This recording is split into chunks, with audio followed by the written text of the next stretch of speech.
জলে আলো জনতা। চাচা বালা আছেন নি?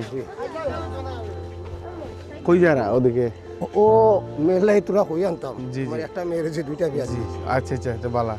আমার নাম প্রীতম দাস, আমি এনসিপির পক্ষ থেকে দাঁড়াইছি শাপলাগলি মার্কা নিয়ে।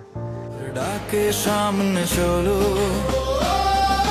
ভাঙলো শৃঙ্খল কাঁপলো দেশ শাপলা